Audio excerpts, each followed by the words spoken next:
Assalamualaikum warahmatullahi wabarakatuh. Sobat Misteri Sunyi Mencekam.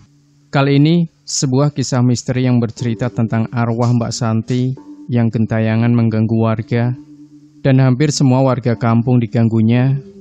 Kira-kira bagaimanakah kisah selengkapnya? Yuk langsung saja disimak sebuah cerita nyata misteri yang berjudul Arwah Mbak Santi Gemparkan Warga Desa. Kejadian ini sudah lama, sekitar awal tahun 2000-an. Kebetulan ada beberapa teman yang masih ingat kejadian ini, jadi sekalian dikumpulin. Waktu itu rasanya kalau ada orang mati muda atau mendadak, arwahnya bakal gangguin orang-orang, minimal menampakkan diri di sekitar lokasi. Salah satunya cerita tentang kematian Mbak Santi. Waktu itu sedang ramai musim layangan. Anak SD, SMP, hingga bapak-bapak semua main layang-layang. Nah, Mbak Santi ini punya adik laki-laki namanya Agung. Teman-teman Agung waktu itu semuanya punya layangan. Si Agung juga ingin punya layang-layang. Dia minta ke Mbak Santi buat nyariin bambu. Karena sayang, Mbak Santi akhirnya pagi harinya dia carilah bambu buat Agung. Bambu yang mau diambil Mbak Santi ini posisinya ada di sebuah sungai yang biasa dipakai mandi perempuan. Jadi Mbak Santi mandi dulu, setelah itu dia pakai handuk, terus jalan membawa pisau buat ngambil bambu. Waktu itu ibu-ibu yang lagi mandi udah ngingetin buat nyuruh orang aja. Tapi Mbak Santi gak mau, dia ambil sendirilah bambu itu. Malangnya, waktu dia berusaha motong bagian tengah bambu, ternyata ada kabel listrik di sela antar bambu. Nggak sengaja kabel itu kepegang Mbak Santi. Kata ibu-ibu waktu itu, kabelnya langsung lilit tangannya Mbak Santi. Mirip ular lagi ngikat mangsa.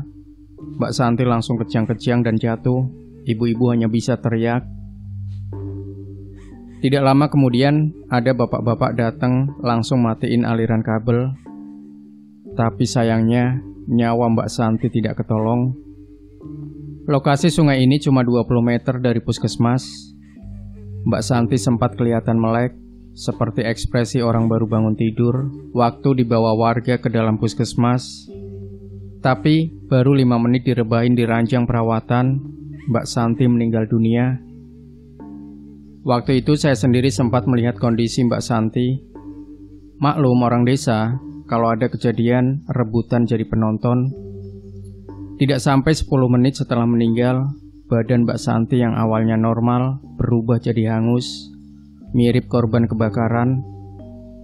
Warga makin banyak yang penasaran waktu itu, tapi Pak Mantri marah-marah lalu mengusir warga keluar puskesmas. Siang itu juga, Mbak Santi dimakamkan di pemakaman umum desa. Malam harinya, barulah kejadian-kejadian aneh mulai dialami warga. Yang pertama dialamin Pak Sunar. Waktu itu dia lagi kebelet BAB. Jadi malam-malam keburu lari ke sungai di dekat puskesmas. Sungai ini masih satu aliran sama sungai tempat Mbak Santi kesetrum. Pak Sunar langsung aja jongkok di sungai sambil ngerokok lintingan. Sarungnya dia gantung di dekat tembok wakaf musola kecil di samping sungai. Setelah buang hajat, Pak Sunar berdiri mau ngambil sarung. Nggak sengaja dia kayak lihat orang duduk di dekat wakaf. Karena penerangan waktu itu cuma pakai lampu dop 5 watt, Pak Sunar kurang begitu jelas melihat siapa yang duduk. Dia cepat-cepat ngambil sarung terus dipakai. Khawatir yang duduk orang perempuan. Waktu Pak Sunar deketin, bener aja, ternyata memang orang perempuan. Mau ke sungai, nak? Pak Sunar menyapa gadis perempuan yang duduk di samping wakaf. Ucapan Pak Sunar cuma dibalas anggukan sama perempuan itu. Pak Sunar tidak curiga sama sekali. Dia lalu pamit pulang sambil menyalakan rokok. Baru sedotan pertama, Pak Sunar langsung ingat kalau yang disapanya tadi Mbak Santi. Kebetulan Pak Sunar ikut menyolati Mbak Santi siang harinya. Tanpa melihat ke belakang, Pak Sunar langsung lari terpuntal-puntal. Pagar tinggi puskesmas dilompatinya hanya dengan satu gerakan. Ada lagi kejadian yang menimpa Mas Arifin sekitar malam ketiga setelah kematian Mbak Santi. Waktu itu Mas Arifin mencari teman-temannya. Biasanya malam minggu gengnya membuat acara bakar-bakaran. Yang dibakar bisa ayam, entok atau kelinci. Pokoknya hewan peliharaan yang tidak dimasukkan pemiliknya. Tapi sudah keliling kampung, Mas Arifin tidak melihat satupun teman-temannya. Sampai akhirnya Mas Arifin melewati puskesmas. Dia mencium bau hangus mirip bau arang dibakar. Mas Arifin mengira itu teman-temannya yang sedang membakar arang untuk bakar-bakaran. Wah, asik ini, pikir Mas Arifin. Dia langsung melompati pagar puskesmas, mencari-cari ke sudut belakang, kiri dan kanan. Tapi tidak tampak satupun temannya di sana. Mas Arifin lalu mengikuti aroma hangus yang diciumnya sejak dari depan puskesmas. Aromanya mengarah ke ruang pemeriksaan. Mas Arifin berhenti di sana, aroma itu semakin kuat. Tapi Mas Arifin tak yakin itu berasal dari aktivitas bakar-bakaran. Dia sempat mengintip ke celah jendela. Ruangan terlihat kosong, hanya ada kasur panjang dan meja administrasi. Mas Arifin yakin bau hangus itu dari dalam. Dia juga khawatir ada kebakaran dari dalam ruangan perawatan. Karena tak menemukan apapun, Mas Arifin beranjak pulang. Ketika wajahnya menengok ke kanan, sudah ada seorang wanita yang berdiri di sampingnya.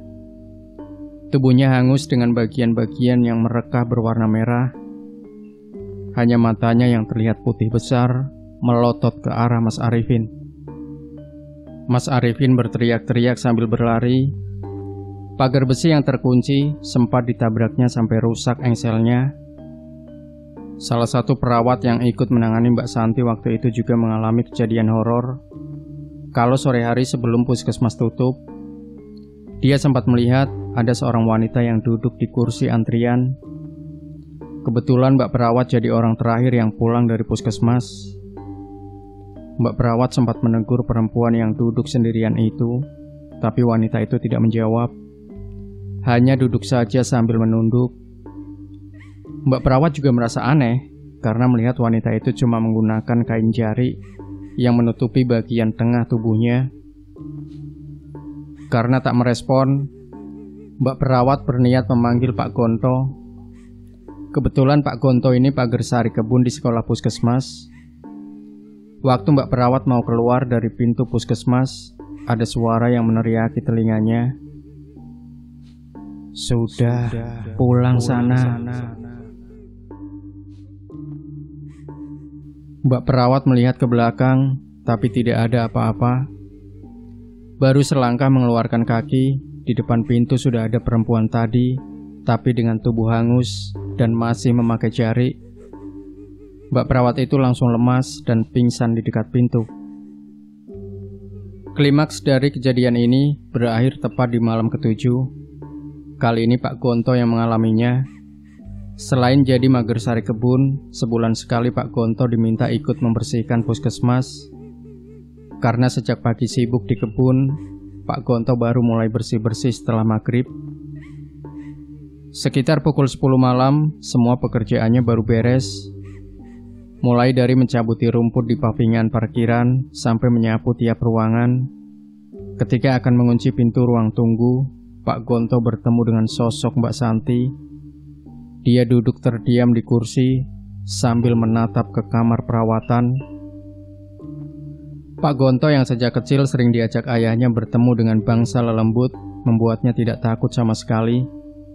Dia malah membuka plastik berisi tembakau dan melintingnya di dekat Mbak Santi. Sudah nak, yang ikhlas. Ini bukan alammu. Pulang saja ke tempatmu.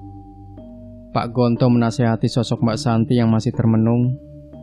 Anehnya, tak lama kemudian Mbak Santi justru menangis. Suara segukannya terdengar menggema di dalam ruang tunggu.